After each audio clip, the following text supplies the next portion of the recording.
Përshëndetje shikuesët të Monitor, jemi në një episod të ri të podcastit ton Business Plus dhe do të flasim sot për sigurimin nga katastrofat natyrore. Siç e dimë, Shqipëria ka një shkallë shumë të ulët të mbulimit nga katastrofat dhe ky është sigurisht një problem potencialisht shumë i madh ekonomik dhe social. Për të folur rreth kësaj teme, kemi të ftuar në podcastin ton zonjën Irma Shkrepa, konsulente në tregjet financiare. Përshëndetje Irma dhe mirë se erdhët. Faleminderit shumë për ftesën dhe vlerësoj faktin që jo vetëm më ftuat, por edhe për tematikën që keni zgjedhur. Së pari, pse Shqipëria vazhdon të ketë një shkallë shumë të ulët të mbulimit me sigurim nga katastrofat natyrore? E para, besoj që është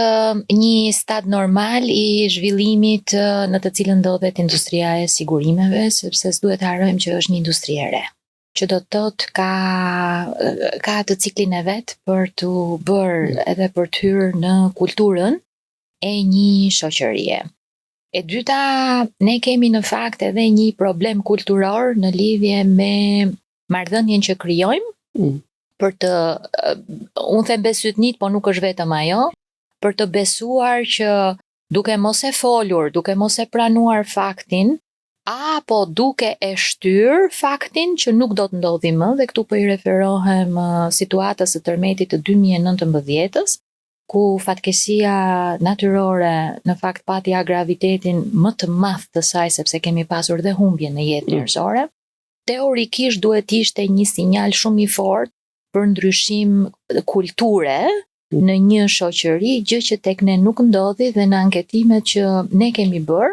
ka rezultuar që ne si shoqëri themi nuk ka për të ndodhur më. Pavarësisht se faktet thonë që tërmeti si event natyror është i vetmi, i paparashikueshëm sot. Dhe këtë nuk e themi se jemi ne Shqipëria një vend ende i pazhvilluar në pjesën shkencore të parashikimeve të këtij fenomeni natyror, por flasim edhe për vende të zhvilluara dhe që e kanë pjesë të jetës së tyre, siç është Japonia. Nuk mundet që të parashikohet siç bëjnë uraganët që popullsia mund të marrë masa dhe gjithmonë adresohet në mënyrë indirekte, por popullata e ka pranuar që është një fenomen dhe që janë të përgatitur që ndodh çdo ditë.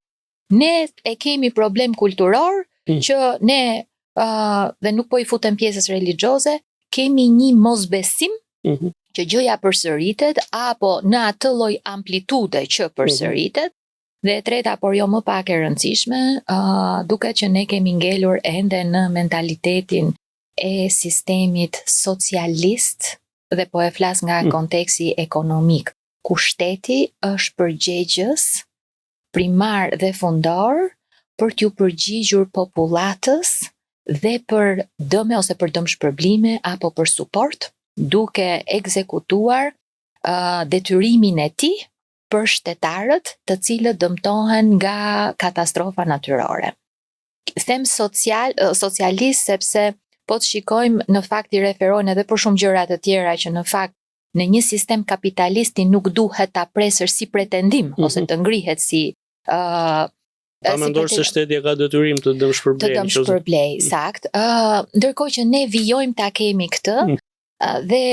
diferencat pastaj të përgjigjes së shtetit kundrejt asaj që në fakt realisht duhet të shkojë si mesazh tek popullata,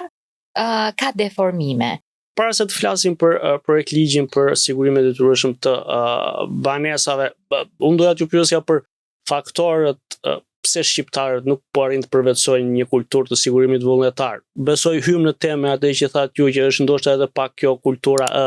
etatiste, ideja që nëse më ndodh një fatkeqësi do të më përgjigjet shteti apo jo. Dhe dashje pa dashje mënyrë se janë zhvilluar gjërat to 35 vjet shpeshherë edhe e ka mbajtur gjallë ose e ka përforcuar këtë lloj kulture apo jo. Absolutisht po, pra këto ishin kontekstet makro që shikoj unë, pastaj sigurisht se s'dua të bëhet klishe dhe shumë e përsëritur, po ngelet faktor që ne nuk kemi në kurrikul akademike informacione në lidhje me kulturën financiare. Dhe këtu nuk i referohem vetëm sigurimeve, këtu i referohem në përgjithësi edhe pjesës flas të bankave, po marrëdhënien që do ketë një individ pavarësisht profesionit, pavarësisht moshës, pra në momentin që ai bëhet adult ose madhor sipas definicionit që ne kemi në ligjin shqiptar, nuk din as se çfarë është bankomati, as se çfarë është llogaria rjese, që janë në fakt parime bazike, dhe me të cilat ata do përballen sepse nuk kanë mundësi tjetër që të operojnë në çfarëdo lloj formati në një shoqëri. Kurikula akademike më ka bërë përshtypje mendësia, me të cilën vendet të zhvilluara dhe po marr në referencë Gjermaninë, sepse dhe në anketimin e fundit ka çedime në të gjithë kulturën, dhe tani meqense po flasim për sigurimet në të gjitha vendet europiane, përjashtim ka bërë Gjermania, sepse duket që janë më solidar, më të disiplinuar në njohurinë që ata marrin, dhe kam pasur kuriozitet për të kuptuar çfarë i bën ata individ që të kenë atë kulturë në sigurimet vullnetare, dhe po i referohemi sigurimeve nga tërmeti, nga zjarri, të shtëpive, e cila ka penetrim 100% dhe nuk është e detyrueshme me ligj, por popullata e bën. Ata punojnë me filozofinë e psikologjisë, dhe që quhet, në anglisht e kanë momentum of learning, në shqip është truri ose cikli i rritjes njerëzore, ka momentet e veta të mësuarit. Kjo është arsyeja që bebja mëson deri në moshën 1 vjeç shihet, pastaj të ecurën, pra pjesën motorike e mëson nga 1 në 2 vjeç, e kështu me radhë. Pjesa ku ti vendos në trurin e një individi, e një specie njerëzore, tash po e vendos në çik në terma biologjik, njohuri që qëndrojnë solide dhe që i mundësojnë individit që t'i bëj zakone ato lloj njohurish, është mosha nga 7 deri në 12 vjeç. Dhe kjo është arsyeja që në këtë grup mosh, në fakt ne ose kurrikulat akademike adresojnë zakone qytetari ose zakone të cilat individi do t'i duhet që të përballet në të përditshmen e tij. Dhe ne na mungon në këtë grup mosh, ne nuk kemi asnjë informacion në lidhje me paran, në lidhje me bankën, përfshirë edhe pjesën e sigurimeve. Çfarë më ka bërë e dyta që më ka bërë përshtypje, se si edukojnë ata në ADN. Sigurimet janë të vështira sepse është një gjë shumë hipotetike, përmban shumë në qoftë se. Çfarë do me thënë të kesh një sigurim shtëpie është, në qoftë se shtëpia jote do digjet nga zjarri në harkun kohor të një viti, dhe në qoftë se ti ke paguar një prim që është çmimi, atëherë unë kompania e sigurimit do të ta rindërtoj shtëpinë sikur se ishte përpara zjarrit. Po në qoftë se kjo nuk ndodh, ato paratë tua do t'i mbaj, pra të primin që ke paguar, do të ta marr unë. Dhe ne pas një viti fillojmë sërish të njëjtën gjë. Dhe ti nuk mund të thuash që po unë e pagova dhe mua s'më ra zjarri, sepse primin duhet ta paguar sërish. Që do të thotë për një njeri, kjo nuk kuptohet, aq më tepër ne që jemi dhe Ballkanas, që jemi çik më rigj, jemi çik më të ngurtë, le të themi, kundrejt këtyre skemave. Neve themi Ersuini tash është duke abuzu me financat e mia, se un kam 5 vjet që jap Ersuini nga 100 euro nga 100 euro, asgjë si ndodh shtëpisë time. Dhe pse duhet të vazhdoj, sepse ai po bën pushime me lekët e mia, po vesh kostumin me lekët e mia, sepse jemi vende të vogla, flas gjithmonë në kontekst kulturor se sa në pejorativ, po. Janë fakte, ne jemi shtete të vogla dhe këto gjëra janë, nuk po them normale, po janë evidente, janë reale në kulturën tonë.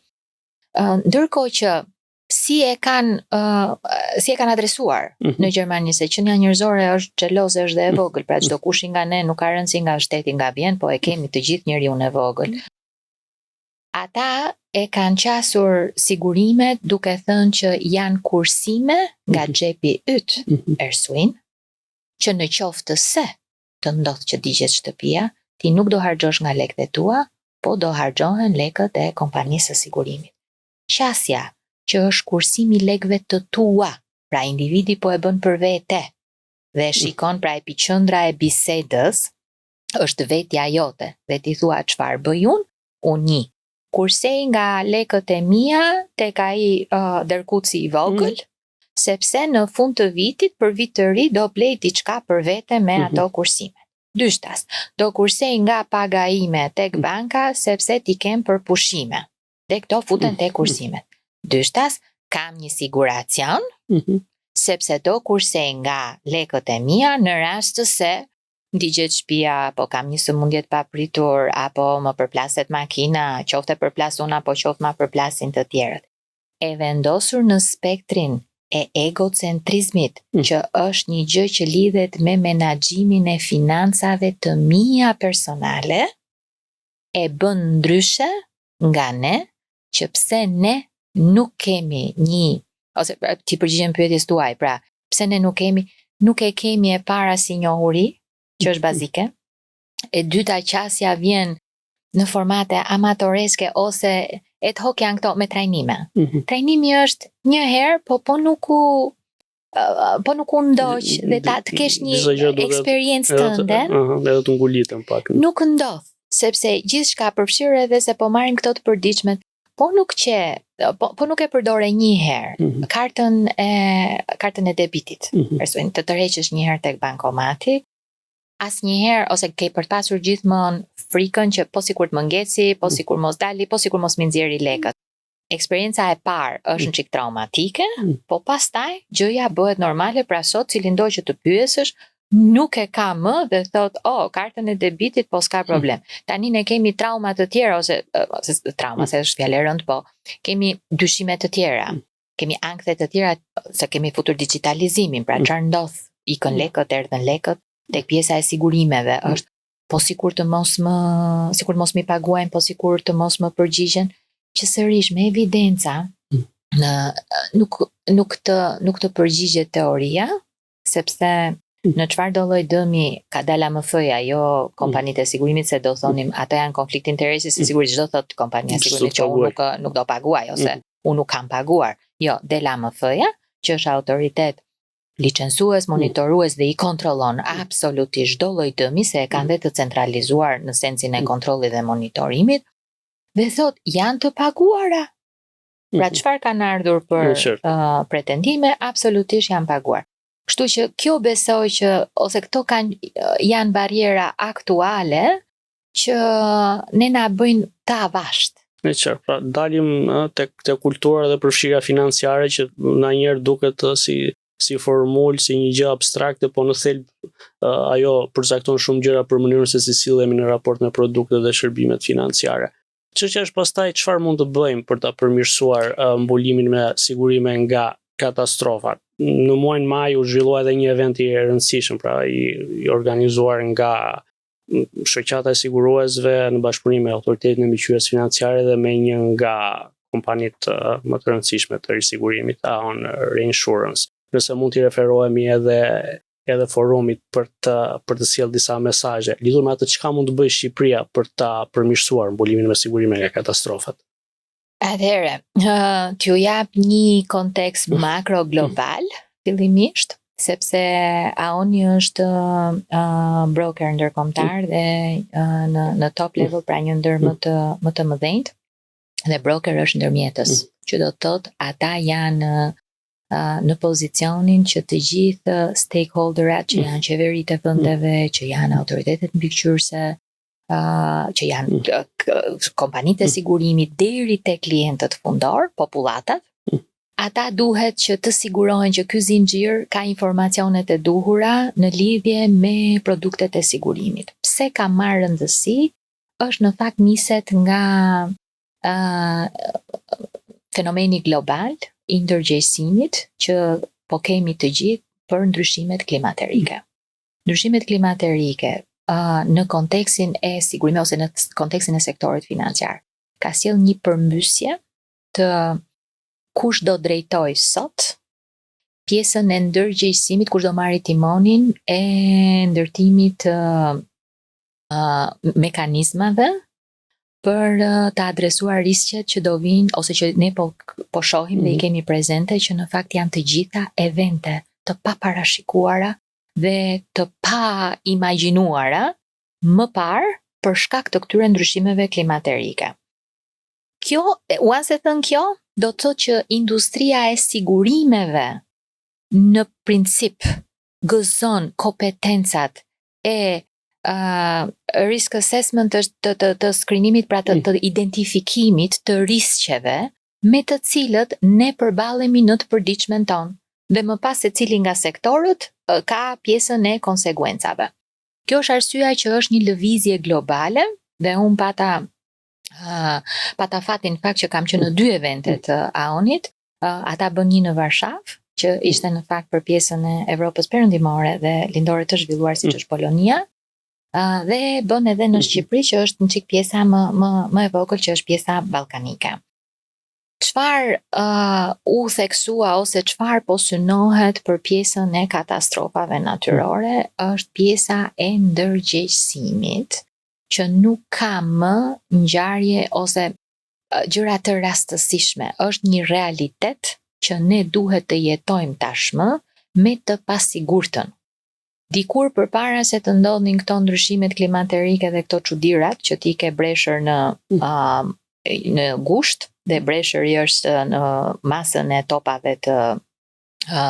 tenisit, të golfit, që dhe nga lartësitë që bien që mos i hyn fizikës janë shkatërrimtare për çfarëdo lloj ku bien, edhe në për objekte, jo vetëm në për të mbjellat, apo kemi ato vërshimet e papritura, apo kemi nxehtësi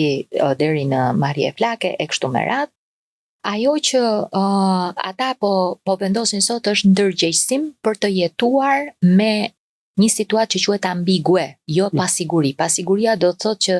ti kalkulon një përqindje dhe thua 10% mund të ndodhi, 90% edhe nuk ndodh. Ambigue është ti nuk di asgjë. Sepse dhe të dhënat historike që po përdoren për algoritme në kontekstin e vendosjes primeve apo kapitalit që duhet kenë kompanitë e sigurimit për t'u përgjigjur këtyre sfidave, është ambigue. Dhe kjo është arsyeja që të gjithë kompanitë risiguruese apo brokerat si AON-i janë përfshirë në një bashkërendim përpjekjesh dhe ndajnë të dhëna apo zbulime shkencore, se ne e përdorim shumë në kontekst pejorativ ose tallës, po janë gjetjet që ata kanë për të adresuar sa më afër realitetit atë çfarë ndodh. Në çfarë do bëj ose çfarë sugjerohet që të bëjë Shqipëria? Dhe unë do ta vendos në termat realiste, sepse këto tash trajnimet janë një gjë e mirë, po në qoftë se trajnimet ngelen në kontekstin e dashnjohuri, po kjo njohuria nuk u përdor diku, ngelet utopike ose harrohet shpejt. Fakt, ndërgjegjësimi dhe në konferencë në fakt u tha, edhe doli hapur, nuk u tha kështu në kontekste indirekte, që autoriteti mbikëqyrjes financiare duhet të jetë më viziv për të ndarë në mënyrë më intensive dhe frekuente informacione në lidhje me sigurimet. Dhe flasim për informacione të cilat ndërtojnë një besimin e popullatës që ekziston një entitet i pavarur shtetëror, dhe ata janë të pavarur dhe nga ekzekutivi, se edhe kjo duhet kuptuar, pra ata duhet që të vendosin një herë edhe njohjen e institucionit, që ata janë njësoj si Banka e Shqipërisë, pra zgjidhen nga kuvendi dhe nuk kanë lidhje me se thot qeveria, ku diun paguani ose mos paguani, ata kanë tagrin ligjor që të vendosin dhe të monitorojnë një sistem siç është sistemi i sigurimeve. Dyshta të ndajnë sa më shumë demonstrime, shembuj që ne të shohim që gjëja është duke ndodhur. Pra janë njerëz të cilët ose individ të cilët janë dëmtuar dhe janë duke u paguar, qoftë në kontekstin sektorial siç është pjesa e bujqësisë, apo këto të motorikeve, të vinë sa më shpesh dhe dalim ke konteksti psikologjik, sa më shpesh të dëgjojmë në trurin ton do përthithet natyrshëm në mënyrë organike një njohuri që thuhet pagesa sigurimi i shtëpisë nga zjarri apo nga tërmeti, u paguan, ndodhi ngjarja siç ndodhi ajo tek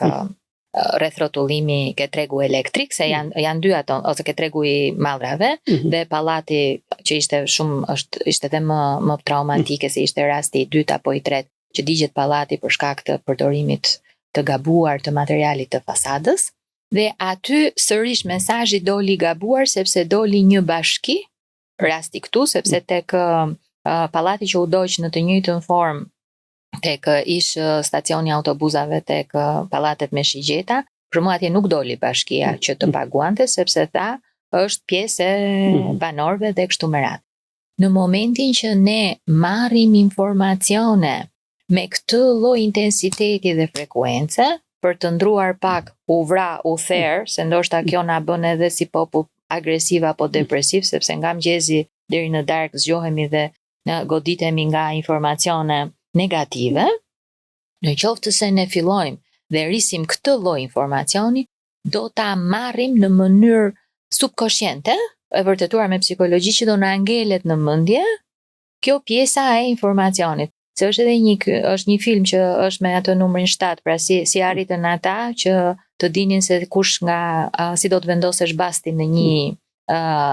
garë kuajsh, është që individit i vendosin në çdo vend numrin 7, kudo që shkonte, dhe ai në subkonsciencë vendosi numrin 7 në. Pra është e vërtetuar edhe kjo. Dyshtas nga në kontekst sërish makro, nuk do ta bëj brezi im ndjes as brezi yt, sepse ne nuk e kemi marrë këtë informacion atëherë kur e kemi pasur pjesë të zakonit, që do të thotë ndërhyrja në rast se do duam të kemi një gjë të qëndrueshme në kulturën e zakonit ose normalitetit për të pasur atë sigurimin e shtëpisë, një letër sikurse kemi dokumentin e pronës së shtëpisë, bashkëlidhur duhet ta kemi gjithmonë edhe sigurimin e saj. Duhet të nisi një ndërhyrje në group motion ku individi përthith informacion, që është në group motion e fëmijëve, që e folëm pra kjo 9 me 12, po mund të kaloj edhe 16-17, po flasim kjo është ku ti vendos farat e para për të mbjell një bim të cilën ke mundësi ta ujisësh më pas dhe ajo të rritet e shëndetshme dhe në normalitetin e saj, pa u dukur një gjë e sforcuar siç mund ta kemi unë dhe ti, që brenda vetes mund ta kemi atë dyshimin e themi, ore duket se kena fillu paguajmë kot. Në vendet ku nuk ekziston një kulturë shumë e zhvilluar e sigurimit vullnetar, shpesh qeverit kanë zgjedhur një formë alternative nëpërmjet skemave të sigurimit të detyrueshëm. Ajo është çka po tenton të bëjë dhe qeveria shqiptare, është një projekt ligj që po qarkullon prej vitesh tashmë, duket që së fundmi është arritur pranë një drafti përfundimtar që përveç sigurimit të detyrueshëm të banesave nga tërmetet, ndoshta do të përfshijë edhe përmbytjet.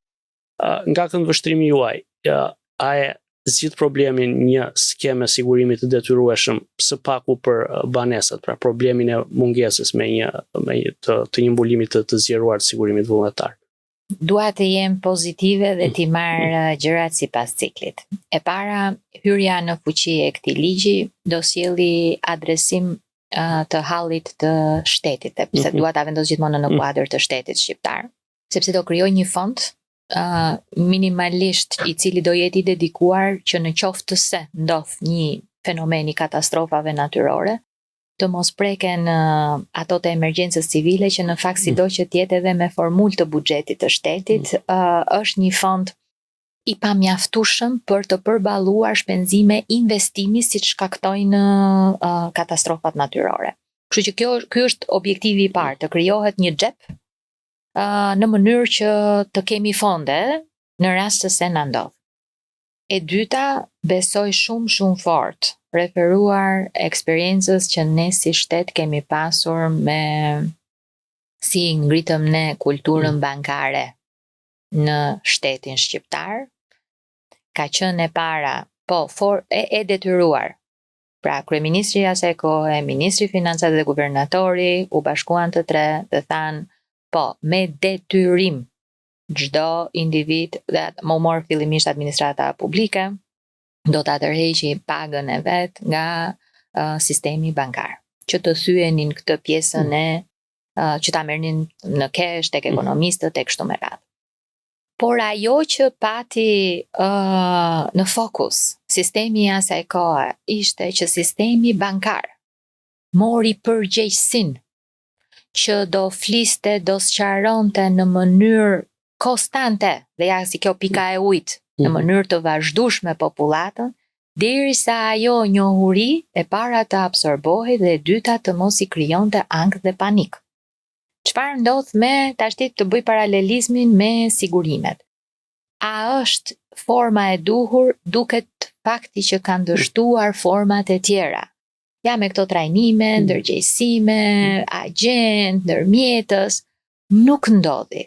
Arsyeja pse nuk ndodhi është që u masakruan produktet e sigurimit dhe flasim sigurimet e makinës që kemi të detyrueshme me ligj, ndërmjetësit në sigurime që ishin agjentët, qoftë ata të kolaudimit që mbahen si më ekspertët se janë të parët që u vendosën, qoftë edhe nga kompanitë e sigurimit, e trajtuan siguracionin e makinës si shitje domate kastraveca. As nuk flitesh gjëkundis që çfarë ishte, po ishte hajde tek ne se e kemi me 5 lek, hajde tek ne se e kemi me 6 lek. Gjë që ishte, pra elementi i parë është që ata që flasin, ata që kanë detyrimin për të shpjeguar, duhet të sigurohet që në momentin që ajo vendoset me detyrim ligjor, ka një mekanizëm shumë të fortë që do përballet me detyrimin për të edukuar, për të sqaruar fillimisht që çfarë është kjo letra që ne mbajmë në dorë. Duke e shpjeguar ja me këto skriptet apo me këto termat e thjeshta, kjo letra thot që kjo kompania që shkruan këtu e sigurimit A, në rast se ty Ersuin do të prishet shtëpia nga tërmeti, ti do shkosh tek dega e këtyre dhe do kërkosh që të marrësh sa shkruan këtu shtëpia jote, 100.000 euro. 100.000 euro për të ndërtuar shtëpinë sikurse e kishe përpara tërmetit. E thënë në këto terma të thjeshta, çdo kush nga ne do ishte i qartë për çfarë është ajo letra. Që do të thotë, në fazën e dytë ose këshillimi që unë kam dhënë edhe tek shoqata, në sensin meqense ata ajo është përfaqësuesja edhe e kompanive të sigurimit apo dhe tek AMF-ja, është që ndërmjetësit në sigurime, se ata përbëjnë pjesën e katalizatorëve, duhet të garantohet që ata ushtrojnë me detyrim tashmë këtë lloj skripti dhe këtë lloj detyrimi për t'i shpjeguar cilit do që do marrë, cili do nga ne qytetarë të Republikës së Shqipërisë, kur ta kemi në dorë atë letrën, minimalisht të dim të artikulojmë janë në fraza kaq të thjeshta për çfarë na shërben ajo letra. Në vende të zhvilluara, kjo bëhet njësoj si në kontekstin e siç bëjnë kompanitë korporative me mystery shopping, pra ka një proces shteti që teston ose vlerëson nivelin e njohurive ose çfarë ka kuptuar çdo njëri nga ne kur ka marrë atë letrën nga operatori që do zgjedhë shteti, se një ndër pikat e cila ka ngelur ende e pa vendosur, do thosha unë, në projekt ligj është cili do jetë operatori që do shpërndaj këtë lloj police e sigurimi. Sepse në draftin e parë ishte që shteti do ndërtoj, Ministria e Financave specifikisht, një agjenci të posaçme për menaxhimin e këtij fondi dhe do ndërtonin vetë rrjetin e operatorëve të themi shpërndarës. Më pas një propozim i dytë ishte që të përdoreshin sportelet e postës shqiptare, meqense ata kanë rrjetin dhe gjenden në çdo pikë të Republikës së Shqipërisë. Dhe i treti, sepse u kontestua nga kompanitë e sigurimit dhe në sensin që ekziston sot ka një rrjet, ka një ekspertizë. Dhe normalisht në vendet e zhvilluara ti ngrë mbi atë që ke, e përmirëson, po nuk e pse ndërton nga e para, dhe ta fillosh lojën pak më ngadalë. Dhe kompanitë e sigurimit kanë dalë me një propozim që të jetë rrjeti i tyre dhe e kanë sjellë në mënyrë shumë të bukur, analoge sikurse ka qenë siguracioni i makinave, se po e përdor kështu me këtë term se ligjërisht e ka sigurimi i përgjegjësisë nga palët e treta. Siguracionin e makinave, përpara se të hynte në fuqi ligji 32 në vitin 2021, i cili e la vendosjen e çmimit në diskrecion të çdo kompanie sigurimi, duke pasur parasysh komponentët e riskut që u vendosën nga AMF-ja, përpara kësaj çmimet kanë qenë të vendosura me ligj, me rregullore, dhe vendoseshin nga Ministria e Financave dhe AMF-ja. Dhe çmimet ligjërisht e folur kanë qenë unike, të standardizuara për të gjitha kompanitë e sigurimit. Atë që bënin agjentët ose kompanitë e sigurimit që hajde tek unë se e merr me 6, e merr me 7, në fakt është që ata hiqnin dorë nga një fitim i vet, pra dhe jepnin në policë të sigurimit sërish shkruhesh çmimi që ligji referonte ose AMF-a dhe Ministria e Financave referonte. Dhe kompanitë e sigurimit apo agjentët shërbenin vetëm pjesën e shërbimit, pra operatorit, të një gjëje që si ishte produkti tyre, se gjithçka, pra si produkt, ai është totalisht i fragmentizuar ose i procesuar sipas ligjit. Nuk ju lihet në diskrecion kompanive të sigurimit që thonë, jo po makina po tu prish ose po e bëre karambol nga fakti që të ra drita, apo e bëre karambol ku diun nga fakti që tu prishën frenat. Nuk ka. E vendos AMF-ja që thot ky siguracion është kështu. Dhe kjo është arsyeja që ata thanë që të vijohet, të shpërndahet ose të performohet nga agjentët ose nga rjeti që ekziston sot i ndërmjetësve në sigurime, sepse kemi mundësi që pjesa e shpjegimit ose kompetencave bazë që kanë këta individ për të shpjeguar produkte sigurimi, minimalisht nuk fillon nga zero, siç do ta fillonim sot unë dhe ti po të punësoheshim tek agjencia, po fillon nga një nivel 1 dhe ti sigurohesh që këtyre ju mëson, pra këti rjeti i mëson ja këtë skriptin, apo i mëson në mënyrë të detyrueshme si duhet ta shpjegojnë këtë lloj policie sigurimi, dhe këtu unë besoj shumë fort që ne mund të kemi një shpresë që ky lloj procesi të mos jetë një gjë e detyrueshme ose përgjigja jon të jetë çfarë është kjo, nuk e di, është një letër që e kërkon polici, është një letër që e kërkon shteti, e kërkon bashkia. Duhet ta kesh aty, po se çfarë është dhe se çfarë lexon nuk e di, sepse është një gjë që duhet ta kem dhe ta mbaj aty. Kështu besoj unë që mund të ndodhi evolucion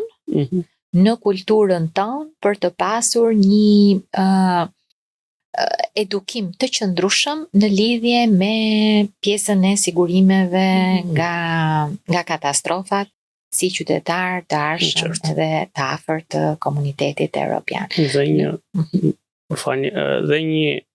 pyetje të fundit shkurtimisht, në momentin që do të implementohet një skemë detyrueshme e sigurimit nga katastrofat ashtu siç pritet të ndodhë, cili pastaj do të jetë efekti mbi tregun e sigurimeve dhe në thelb cili do të jetë roli i shoqërive private të sigurimit, pra nëse ti je i detyruar ta sigurosh në shtet banesën, çfarë hapësira do të ngelen për tregun dhe çfarë efekti do të sjellë kjo? Pyetje shumë e bukur, edhe që nuk e di pse askushi nuk e adreson. Në fakt janë dy sigurime që janë të ndryshme, Ersuin, dhe po të bëj paralelizmin është skema publike e pensioneve, ku ne derdhim 10 lek dhe kjo është arsyeja pse ne në fund do marrim 100 lek, ose kur të dalim në pension. Dhe skema private e pensioneve ku ti derdh më shumë, derdh 1000 lek dhe normale do marrësh 100.000 lek. Po e sjell këtë se është si plag ose që do na përkasë gjithë dhe se gjithë do kalojmë aty. Çfarë është sigurimi i detyrueshëm nga shteti? Shteti ka detyrim të na sigurojë që ne do kemi një streh, do kemi një shtëpi në rast se na ndodh tërmeti. Që do të thot, shteti ka parametrat e vet, sepse aq e ka xhepin. Dhe do na thot sikurse ndodhi në tërmetin e 2019-s. Nëse ti sot Ersuin ke një shtëpi 100 metra katror dhe jeni 2 persona në shtëpi me vlerë 100.000 euro kjo shtëpia. Do ndodhi tërmeti. Me fondin dhe sigurimin që ke bërë në të detyrueshëm në shtet, shteti do të thotë, e para Ersuin, shtëpin nga bloku do ta marrësh në Astir, se unë atje ka mundësi që të ndërtoj dhe kam banesa sociale. Dyshtas, sipas kalkulimeve që unë kam, për 2 veta është 20 metra katror, për kokë do marrësh një apartament 40 metra katror. Kjo është ajo çfarë ty do të ofroj shteti me policën e sigurimit që ke të detyrueshme në shtet. Pra do ketë një limit përgjegjësia të kufizuar në fund. Absolutisht pa. dhe prek disa gjëra, pra nuk prek vetëm pjesën e vlerës, pra limitimin në sipërfaqe, pra s'do kesh më 100, po është edhe vendi. Ndërkohë që shtëpinë ne nuk e kemi thjesht kot për afus, e kemi vendosur që t'jemi në blok. Po kemi afër ndoshta një shkollë, kemi afër prindrit, se prap ka një arsye që shkon më tepër se sa pjesa e sipërfaqes. Pse ne vendosim të marrim shtëpi diku. Ndërkohë që sigurimi privat i shtëpisë tënde nuk kupton që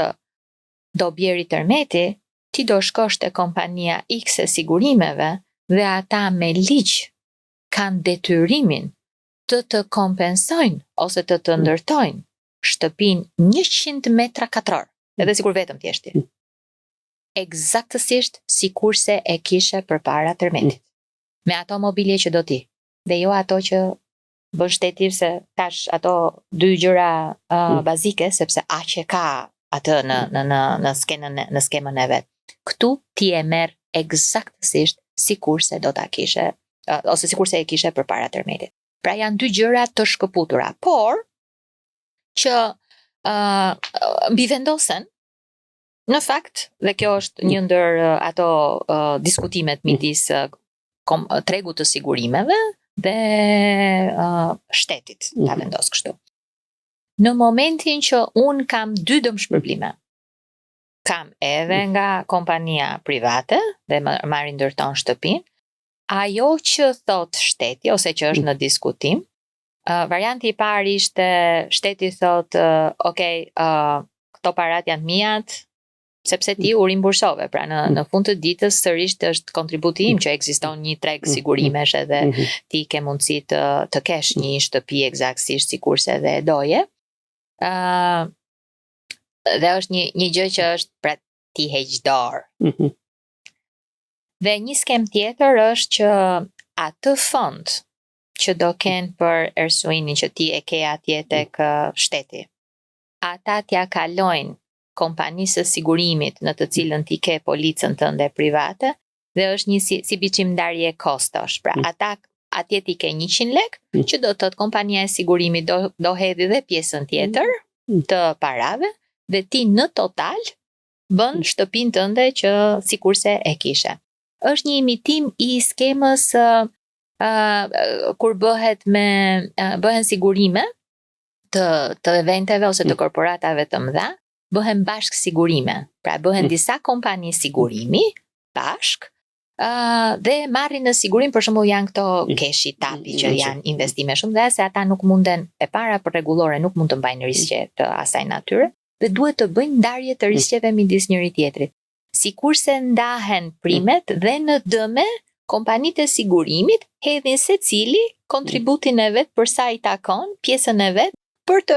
dëmshpërblyer keshin, tapin, pra këto korporatat. Dhe këtë partneritet po duan të krijojnë kompanitë e sigurimit me shtetin në mënyrë që ne si qytetar të mos kemi humbje, ta vendos tash nga konteksti i financave, që kemi paguar diçka